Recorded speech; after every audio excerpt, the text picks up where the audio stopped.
آباد کرنے سے تسلی دل کو ہوتی ہے، خدا کو یاد کرنے سے۔ ان اللہ و ملائکتہ یصلون علی النبی یا ایھا الذین آمنوا صلوا علیہ وسلموا تسلیما۔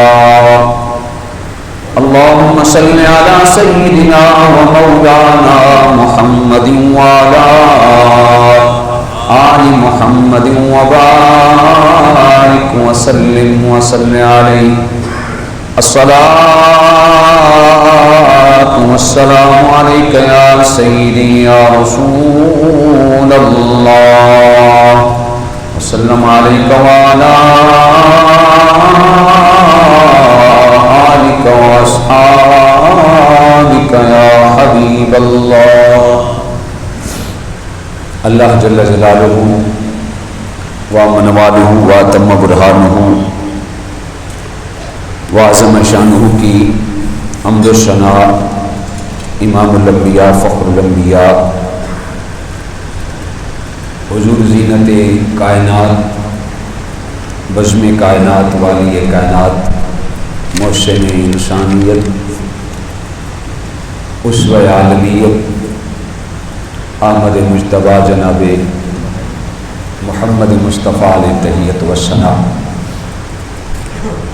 آپ کے دربار گوہربار میں ہدیات محبت و عقیدت پیش کرنے کے بعد نہایت ہی واجب الاحترام معزز و مکرم سامعین و حاضرین، السلام علیکم ورحمۃ اللہ وبرکاتہ۔ میری اور آپ کی بخت فروزی اور خوش نصیبی ہے کہ میں اور آپ جمعۃ المبارک کے یوم سعید میں اللہ کے گھر میں نماز جمعہ کی ادائیگی کے لیے حاضر ہیں۔ اللہ تعالیٰ میری اور آپ سب کی حاضری کو اپنی بارگاہ میں قبول فرمائے۔ آمین۔ ایک ایسے موضوع اور ایسے عنوان کے ساتھ کچھ معروضات میں آپ کے گوش گزار کرنا چاہ رہا ہوں۔ فی نفسہ ہی زمانہ محبتوں کے شیشے دھندلے ہوتے جا رہے ہیں، نفرتیں دیگر مسائل کی وجہ سے پروان چڑھتی جا رہی ہیں، اور معاشرتی اقدار زوال پذیر ہو رہی ہے۔ معاشرتی اقدار کے ساتھ ساتھ اخلاقی اقدار بھی زوال پذیر ہو رہی ہے۔ معاشرتی بگاڑ میں جن مسائل کا یا معاشرتی سدھار میں جن مسائل کا عمل دخل ہے، ان میں سے ایک پہلو سدھار کے لیے حکمت اور دانائی اور تدبر کا ہونا ہے، اور بگاڑ کے لیے حکمت اور تدبر کا نہ ہونا ہے۔ میں اور آپ چند گھڑیاں سیرت النبی صلی اللہ علیہ وسلم کی روشنی میں حکمت اور تدبر کے حوالے سے کچھ سیکھنے سکھانے کی سعادت حاصل کریں گے۔ اس دنیا آب و گیتی میں آپ جانتے ہیں کہ کوئی انسان بھی خوش نہیں ہے، کچھ خوش ہیں اور کچھ ناخوش ہیں۔ ہر وہ انسان پریشان ہے، ہر وہ انسان ڈپریشن کا شکار ہے، ہر وہ انسان اخلاقی اقدار کے اعتبار سے زوال کی جانب گامزن ہے، جس نے اپنے آنے کا مقصد ہی نہیں پہچانا، جس کو پتہ ہی نہیں چل سکا کہ میرے آنے کا مقصد کیا ہے، جس کو آج تک اتنا ہی پتہ نہیں چل سکا صرف عبادت کرنے کا نام دین نہیں ہے، ریاضت کرنے کا نام دین نہیں ہے، حاجی بن جانے کا نام دین نہیں ہے، قاری اور مصلی رسول کا امام بن جانے کا نام صرف دین نہیں ہے۔ جس پہلو سے انسان جانوروں سے ممتاز ہوتا ہے، اس کی پہچان بھی ضروری ہے۔ جس نے اپنے آنے کا مقصد نہیں پہچانا کہ اللہ نے اسے کیوں پیدا کیا، اس کا مقصد حیات کیا ہے، وہ پریشان ہے، ڈپریشن میں ہے، کیونکہ اس کو پتہ ہی نہیں ہے میں کیوں ہوں، کس وجہ سے ہوں، کیوں آیا ہوں، کب جاؤں گا، کیسے رہوں گا، کوئی پتہ ہی نہیں۔ لیکن جن لوگوں نے اپنے آنے کا مقصد پہچانا، اس پیدا کرنے والے رب کی معرفت حاصل کی، وہ دنیا بڑی آسودگی کے ساتھ گزار رہا ہے، اطمینان قلب کی اسے دولت حاصل ہے، اسے دل کا سکون اور اطمینان حاصل ہے، اس کا لمحہ لمحہ خوشی اور مسرت کے ساتھ گزر رہا ہے۔ رب کائنات نے جب انسانیت کو تخلیق کیا تو انسان کے اندر اللہ تعالیٰ نے جستجو رکھی۔ انسان، کچھ لوگ ایسے تھے جو اپنے آنے کی جستجو، مقصد حیات کو ڈھونڈنے کے پے در پے تھے کہ ہم پتہ تو کریں کہ ہمیں اللہ نے کیوں بھیجا، ہمارے آنے کا مقصد کیا ہے۔ اور کچھ لوگ ایسے تھے جو بیاب ہو گیا، انگم جانوروں کی طرح زندگی گزار رہے تھے، کھاتے تھے، پیتے تھے، سب کچھ کرتے تھے، سوٹڈ پوٹڈ سارا نظام تھا، لیکن مقصد حیات جو ہے اس سے آری تھے۔ تو اللہ تعالیٰ نے انسانیت پر رحم کیا۔ اللہ تعالیٰ نے پھر انسانیت کے رشد و ہدایت کے لیے، انسانیت کو انسانیت سے ہمکرار کرنے کے لیے اللہ نے انبیاء کو بھیجا۔ پھر انبیاء نے اپنی تعلیمات کے ذریعے لوگوں کو اٹھنے بیٹھنے کا طریقہ سکھایا، چلنے پھرنے کا سلیقہ سکھایا، معاملہ فہمی کا انداز اور نظام سمجھایا۔ جب اس کا کرم اوج بام اور عروج بام پہ پہنچا تو اللہ تعالیٰ نے پھر امام الانبیاء، سرور کون و مکان، زینت حد و سرا کو اس دنیا آبودیتی میں تشریف فرما کیا، مبعوث کیا، اور ساتھ ہی اعلان فرما دیا یا ایھا الناس قد جاءکم۔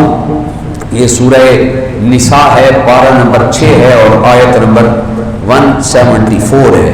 فرمایا یا ایھا الناس، اے لوگو، قد جاءکم، تحقیق تمہارے پاس آ گئے، برہان من ربکم، عظمت اور عزت اور رحمت والے رسول اللہ کی دلیل بن کے، اس کی دلیل بن کر محبوب پاک تمہارے اندر تشریف فرما ہو گئے۔ اللہ اکبر۔ یعنی حضور سرور کائنات صلی اللہ علیہ وسلم کا وجود مقدس، آپ کا کردار مبارک، آپ کا انداز تعلیم و تعلم، آپ کا معاملہ فہمی، آپ کی حکمت و تدبر، اس بات کی دلالت ہے کہ اللہ نے اپنے محبوب کو، اپنے نبی کو، اپنے رسول کو، اس جناب محمد مصطفیٰ کو اللہ نے اپنی دلیل اور معجزہ بنا کے اس کائنات میں بھیجا۔ گویا کہ حضور علیہ السلام کا وجود مقدس اللہ کی ذات کی دلیل ہے، اللہ کی ذات کی دلیل بن کر حضور اس دنیا میں تشریف فرما ہوئے۔ تو جو ذات اللہ کی دلیل ہو، اس کا ہر پہلو، ہر لمحہ،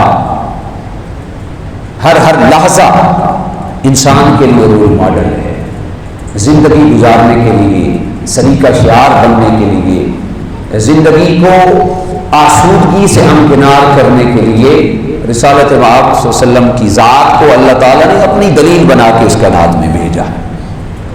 اللہ اکبر۔ جناب حضرت عبداللہ بن رواحہ رضی اللہ تعالیٰ عنہ اسی بات کو بیان کرتے ہوئے ارشاد فرماتے ہیں، سبل الہدیٰ والرشاد جلد نمبر 1 ہے، صفحہ نمبر 531 ہے۔ جناب حضرت عبداللہ بن رواحہ رضی اللہ تعالیٰ عنہ فرماتے ہیں، سبل الہدیٰ والرشاد امام ابو یوسف صالحی کی یہ تصنیف کردہ حضور علیہ السلام کی سیرت پہ بڑی اتھینٹک بک ہے، سبل الہدیٰ والرشاد فی سیرت خیر العباد کے نام سے۔ جناب حضرت عبداللہ بن رواحہ کی وہ روایت لے کے آتے ہیں کہ حضور علیہ السلام کے وجود مقدس کو اللہ نے اپنی ذات کی دلیل قرار دیا۔ فرماتے ہیں اللہ کے جتنے بھی انبیاء آئے وہ معجزات لے کے آئے، دلیل بن کے آئے۔ حضور سرور کائنات ویسے تو سراپا معجزہ بن کے آئے، لیکن فرماتے ہیں اگر حضور معجزات نہ لے کے آتے، یہ پتھروں کا سلام پڑھنا، چاند کا 2 ٹکڑے ہو جانا، گئے ہوئے سورج کا دوبارہ عصر کے وقت میں آ جانا، ہرنیوں کا سجدہ کرنا، اور پھر شجر کا حاضر ہو کر درود و سلام اور گواہی دینا، اگر یہ معجزات نہ لے کے آتے، جناب حضرت عبداللہ بن رواحہ کہتے ہیں آپ کا وجود مقدس ہی، جو بندہ آپ کا چہرہ دیکھتا، آپ کا وجود اطہر دیکھتا، وہ ایمان لانے پہ مجبور ہو جاتا۔ یعنی حضور علیہ السلام کے وجود مقدس کو اللہ نے اپنی ذات کی دلیل بنا کر اس کائنات میں بھیجا۔ اللہ اکبر۔ اس کے باوجود آپ کا وجود تو دلیل ہے ہی ہے، اس کے باوجود اللہ تعالیٰ نے فضائل، خصائل اور شمائل کے اعتبار سے بڑی خوبیاں اللہ تعالیٰ نے اپنے محبوب کو عطا کی۔ ان میں سے ایک شان حضور علیہ السلام کی شان امی ہے۔ کیا ہے جی؟ شان امی۔ آپ کا لقب مبارک ہے امی۔ امی کہتے ہیں کہ حضور رسالت مآب صلی اللہ علیہ وسلم کی یہ شان ہے۔ امی اسے کہتے ہیں جس نے اس کائنات میں آ کر کسی سے پڑھا نہ ہو۔ حضور تاجدار کائنات کا اس زمانے میں کوئی استاذ نہیں ہے، انبیاء پڑھنے نہیں آتے، وہ زمانے کو پڑھانے کے لیے آتے ہیں۔ اچھا، امی لقب ہونے کے ساتھ ساتھ پھر دیکھیں آج میں اور آپ جس مرضی بندے سے مل لیں، جو پڑھا لکھا نہ ہو لیکن سمجھدار ہو، سوجھ بوجھ رکھنے والا ہو، تو اس کو اپنے الفاظ پہ وہ کنٹرول نہیں ہوگا جو ایک پڑھے لکھے شخص کو کنٹرول ہوگا۔ لیکن قربان جائیں امام الانبیاء سرور کائنات صلی اللہ علیہ وسلم کی ذات پہ، آپ کا لقب امی ہے، لیکن اللہ نے علم و حکمت کے ایسے موتی عطا کیے، ایسا دریا علم و حکمت کا اللہ نے عطا فرمایا، زمانہ آج تک اور قیام قیامت تک اسے سیراب ہو رہا ہے۔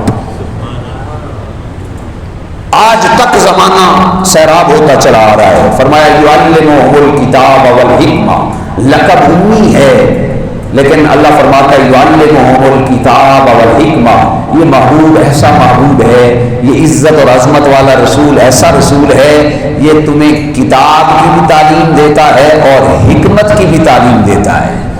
کیا حکمت جس سے میں اور آپ آج خالی ہیں۔ ایک عالم ہے، اس کو علم پہ بڑا ناز ہے، لیکن ہو سکتا ہے کہ حکمت کس سے کام لیتا ہو، لیکن اکثریت حکمت سے آ رہی۔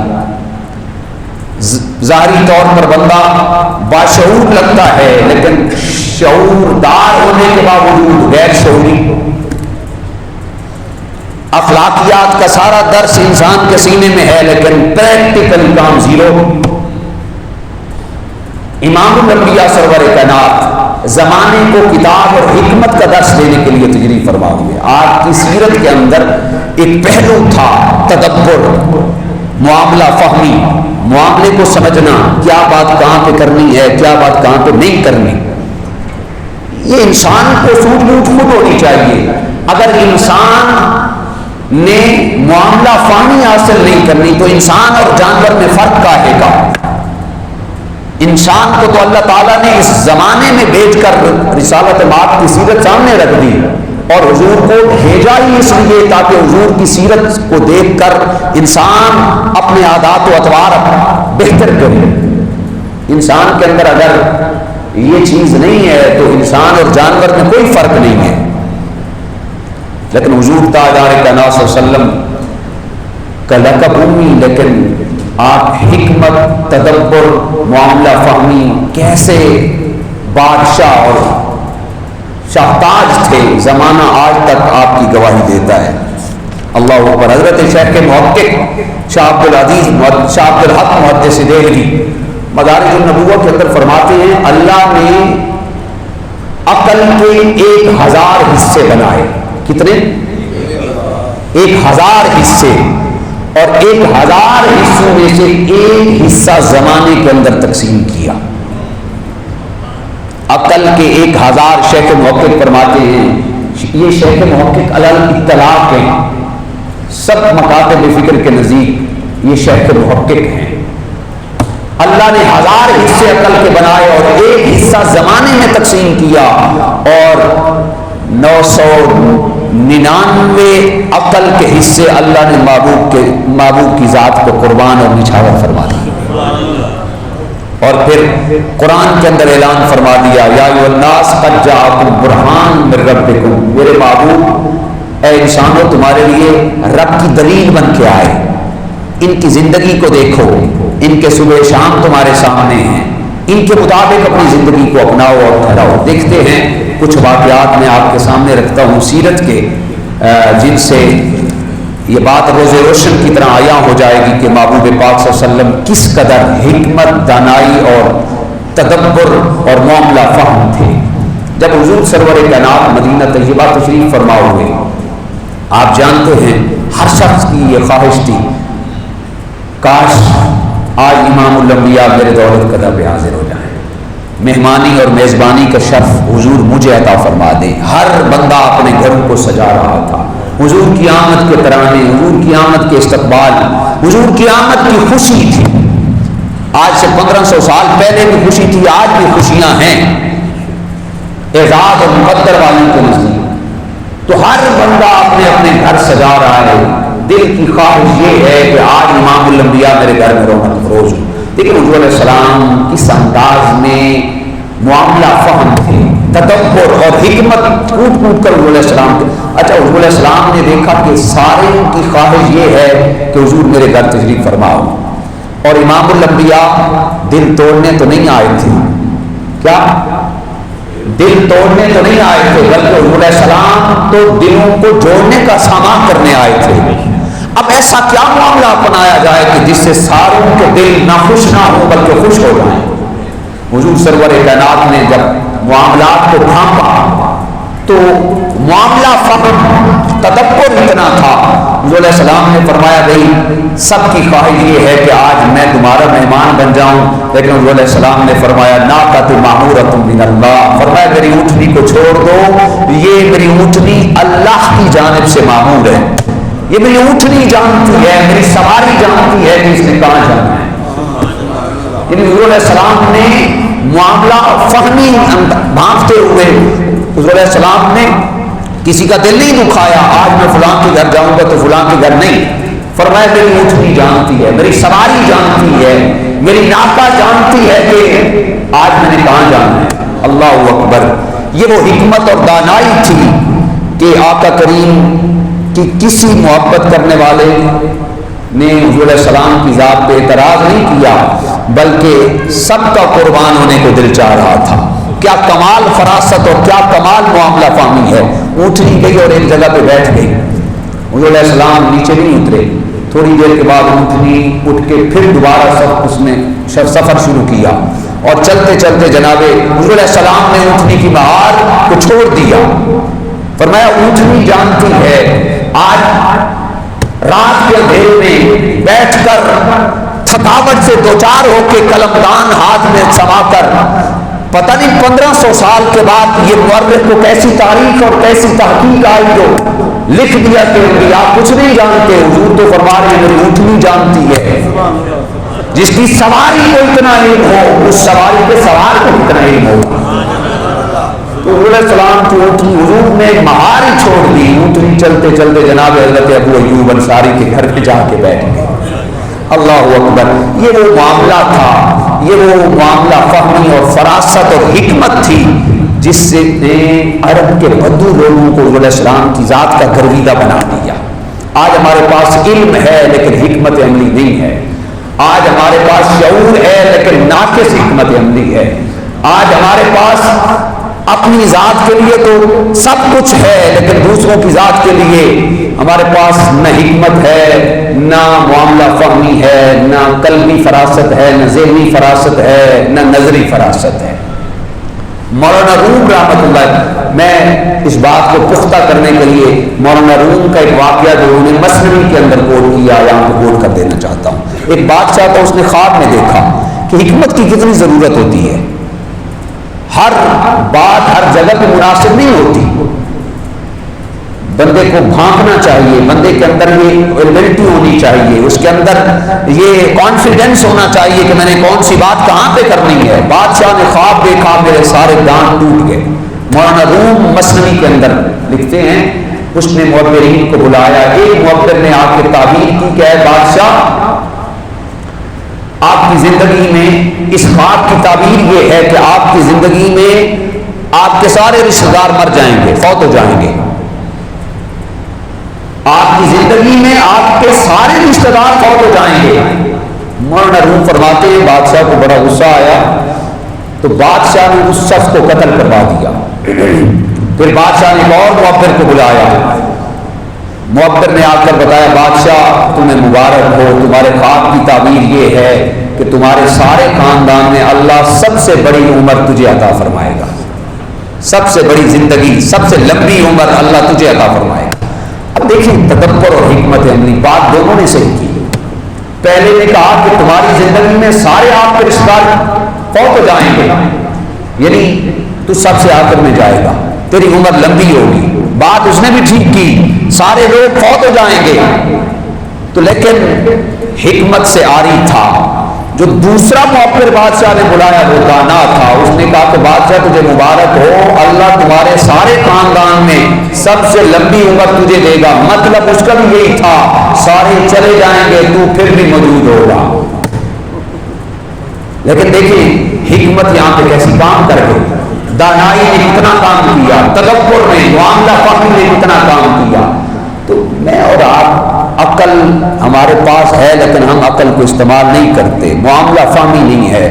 آپ یوں ہی حضور علیہ السلام کی سیرت کا ایک اور واقعہ دیکھیں، فتح مکہ کا موقع ہے، حضور علیہ السلام کتنے کمال فراست تھی اور معاملہ فہمی تھی۔ سیرت ابن ہشام کے اندر امام ابن ہشام نے اور صحیح مسلم جلد 3 صفحہ نمبر 86 پر امام مسلم نے اس واقعہ کو کوٹ کیا کہ فتح مکہ کا موقع تھا، بڑا عجیب منظر تھا۔ جناب حضرت سعد بن عبادہ رضی اللہ تعالیٰ عنہ بڑے جلیل القدر صحابی ہیں اور ہر وقت صحابہ کی صفوں میں آگے رہنے والے اور اسلام میں خرچ کرنے والے جناب حضرت سعد بن عبادہ، اور یہ وہ صحابی ہیں کہ بدر کے اندر 313 کے اندر جو جوش اور ولولہ تھا وہ انہی کی بدولت تھا۔ ان کے جوش کو، ان کے ولولوں کو مزید جو ابھار رہے تھے وہ حضرت سعد بن عبادہ تھے۔ فتح مکہ کا موقع ہے، عجب منظر ہے، ادھر ادھر میری جانب دیکھیں، کوئی نہیں، ہوتا رہے گا۔ جناب حضرت سعد بن عبادہ کے ہاتھ میں علم ہے، جھنڈا ہے، آپ سپہ سالار ہیں۔ نزاکت ایسی بن گئی معاملے کی کہ کچھ نے اعتراض کر دیا کہ جناب سعد بن عبادہ کو آپ نے سمجھنا ہے کہ ہمارے امام الانبیاء تاجدار کون و مقام کو اللہ نے حکمت کیسی دی تھی، دانائی کیسی دی تھی، جو ہمارے لیے اسوہ ہے، ہم نے اس کو اپنانا ہے۔ اے دن لڑائیاں، معاشرہ تباہ ہو رہا ہے، اخلاقی اقدار زوال پذیر ہو رہی ہیں، بھائی بھائی کا مخالف ہے، حتیٰ کہ اور تو اور ہماری مساجد بھی اس سے بحران نظر آتی ہیں۔ معاملہ فہمی بالکل نہیں ہے، یہ صرف ہم نے علماء کے لیے چھوڑ دیا ہے، صرف علماء ہی ہیں کہتے کہ انہی کا کام ہے حکمت سے چلنا۔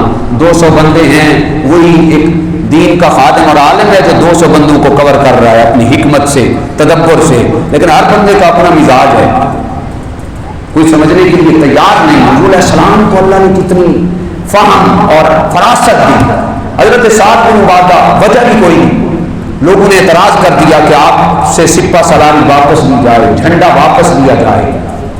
حضور علیہ السلام کی بارگاہ میں جب یہ عرض کی گئی تو تاجدار کائنات صلی اللہ علیہ وسلم نے فرمایا کوئی مسئلہ نہیں، ہم سپہ سالاری واپس لے لیتے ہیں، سعد بن عبادہ سے جھنڈا لے لیتے ہیں۔ جو سینئر صحابہ تھے انہوں نے عرض کیا رسول اللہ یہ کیسے ہوگا، یہ ممکن نہیں، کوئی وجہ نہیں ہے، کوئی معقول وجہ ہونی چاہیے۔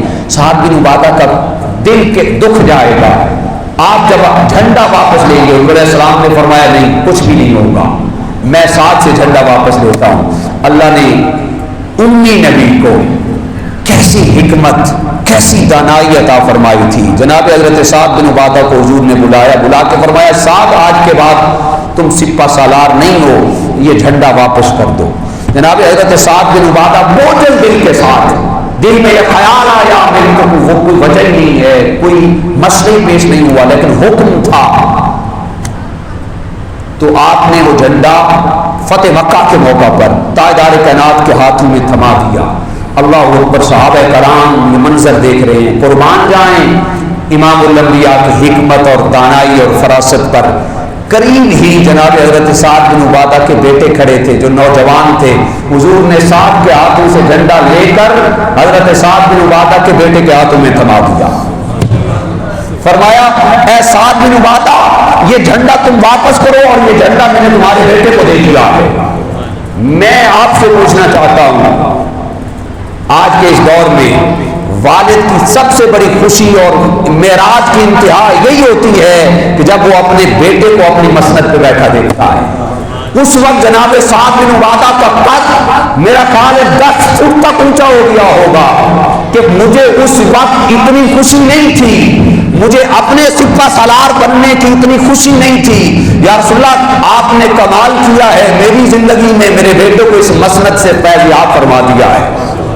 یہ حضور علیہ السلام کی حکمت تھی، یہ حضور علیہ السلام کا تدبر تھا، یہ دانائی تھی۔ اللہ اکبر۔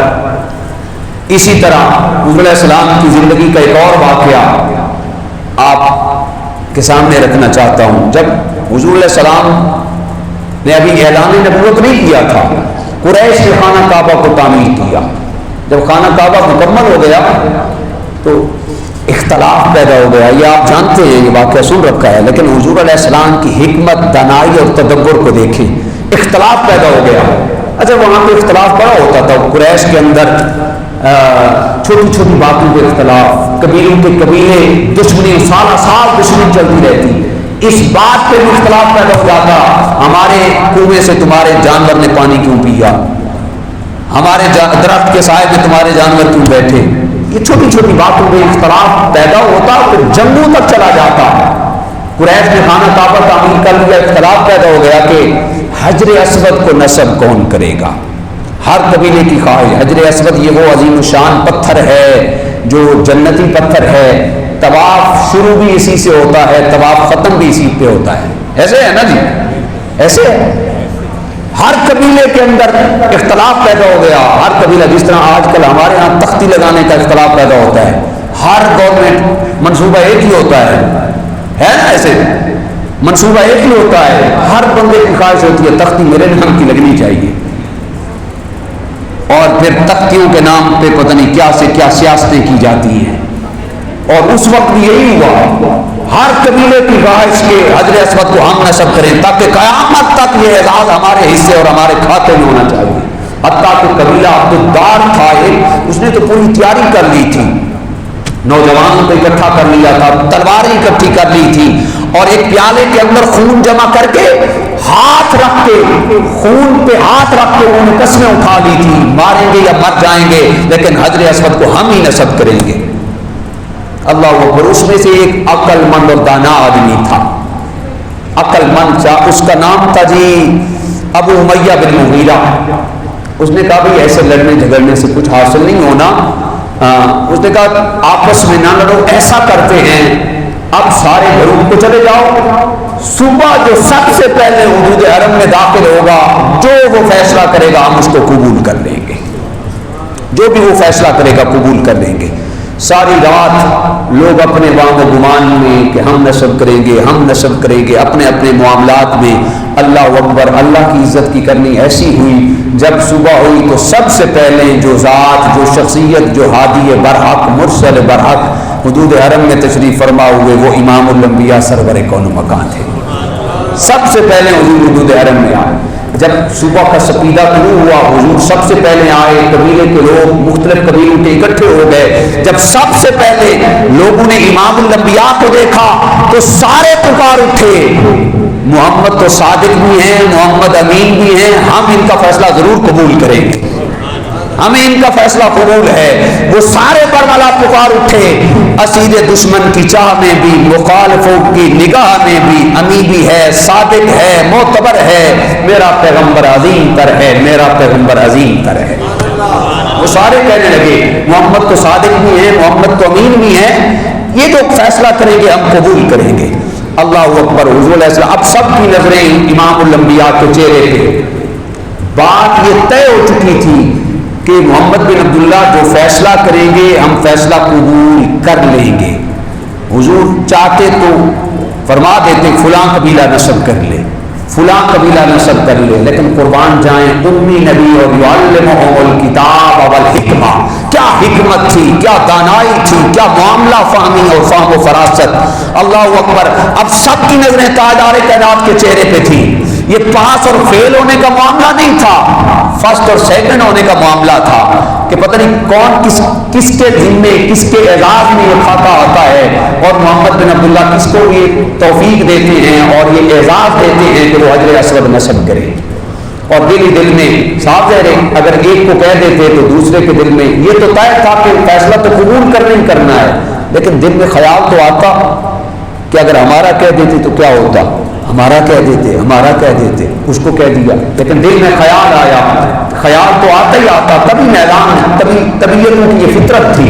لیکن امام الانبیاء سرور کونین صلی اللہ علیہ وسلم کی معاملہ فہمی اور فہم و فراست پر قربان جائیں. حضور علیہ السلام نے فرمایا تمہیں کسی کو بھی آپس میں لڑنے کی ضرورت نہیں ہے. تاجدار کائنات نے ایک چادر بچھائی، چادر بچھا کر اپنے مبارک ہاتھوں سے وہ حجر اسود اٹھایا، پتھر اٹھایا اور اس چادر کے اندر رکھ دیا اور اعلان فرمایا کسی قبیلے والے کو لڑنے کی ضرورت نہیں ہے. سارے قبیلے جتنے بھی قبیلے ہیں وہ سارے چادر کے کارنر کو پکڑ لیں. پکڑ کر عین اس مقام پہ لایا گیا جہاں پہ حجر اسود ہے. وہ حجر اسود وہ پتھر اٹھا کر پھر امام الانبیاء نے اپنے ہاتھوں سے نصب کر دیا. پھر جس سے بھی کوئی پوچھتا یہ حجر اسود کس نے نصب کیا ہے، سارے کہتے ہم نے نصب کیا ہے، سارے کہتے ہم نے نصب کیا ہے. کیا دنائی تھی، کیا حکمت اور فراست تھی حضور تاجدار کائنات. اچھا اس کے واقعات بہت زیادہ ہیں، ٹائم ختم ہو گیا ہے. معاشرتی بگاڑ کا یہ سب سے اہم ترین مسئلہ ہے ہمارے اس دور کا کہ ہم حکمت سے خالی ہیں. ہم معاملہ فہمی بالکل معاملات کو سمجھتے ہی نہیں ہیں، کون سی بات کہاں کرنی ہے اب معاملہ فہمی اور ناقص حکمت عملی کی بدولت معاشرے تباہ ہو رہے ہیں، خاندان ختم ہو گئے، تباہیاں اور بربادیاں ہو گئی، حتیٰ کہ ہماری مساجد تک ویران ہو گئی. لوگ نماز پڑھنے سے آری اور کوسوں دور ہو گئے. آج کل ہم نے تو اس کو صرف علماء کے لیے نامزد کر دیا ہے. حکمت انہی کا کام، تدبر انہی کا کام، ہم نے صرف نماز پڑھنی ہے. بھلا ہو اس وقت سلام ہے اور گرین سیلوٹ ہے علماء کو جو آج کے اس دور میں بھی حکمت سے کام لیتے ہیں اور تدبر اور معاملہ فہمی سے کام لیتے ہیں. اللہ اکبر. علم ہونے کے باوجود، شعور ہونے کے باوجود ہم حکمت سے آ رہی ہیں. جب تک ہم معاملہ فہمی کو نہیں سمجھیں گے اس وقت تک ہمارا معاشرہ بے نظیر اور بے مثل و بے مثال معاشرہ نہیں بن سکتا. تو حضور کی زندگی کا پاکیزہ یہ حسن تھا.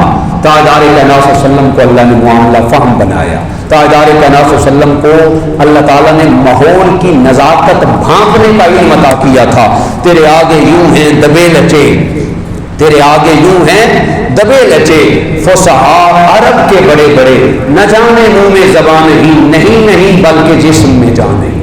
ہر بندہ جو حکمت والا حضور کی بارگاہ میں دہلیز پہ آتا تو تاجدار کائنات اسے وافر حصہ عطا فرماتے. آج ضرورت اس امر کی ہے کہ ہم اگر معاشرے کو پروان چڑھانا چاہتے ہیں، اخلاقی اقدار کو مزید زوال کی جانب جانے سے بند کرنا چاہتے ہیں، اخلاقی اقدار کو اوپر اٹھانا چاہتے ہیں، تو اس کی فقط ایک ہی صورت ہے، نفرتوں کو ختم کریں، قدورتوں کو ختم کریں. یہ عمر اس قابل نہیں ہے کہ بندہ دل میں نفرت پالے. ہمیں تو آخری ایک منٹ کا پتہ نہیں اگلا منٹ ہمارا کہاں آنا ہے، ایک سیکنڈ کا پتہ نہیں ہے. تو دوستان عزیز، میں اپنی گربان میں جھانک کے دیکھوں، اگر مجھ سے ناقص حکمت عملی ہے تو میں اس کو بہتر کروں، معاملہ فہمی نہیں ہے تو اس کو میں بہتر کروں. اگر آپ کے اندر ہے تو آپ بہتر کریں. یہ ضروری نہیں ہے، میرے اندر بھی ہو سکتی ہے، آپ کے اندر بھی ہو سکتی ہے. تو بھائیو، معاشرتی تشکیل میں حصہ ملانا ہم سب کی ذمہ داری ہے. نہ جنوں کی آگہی تھی، نہ خرد کی روشنی تھی، تیری راہبری سے پہلے یہ جہاں نہیں تھا.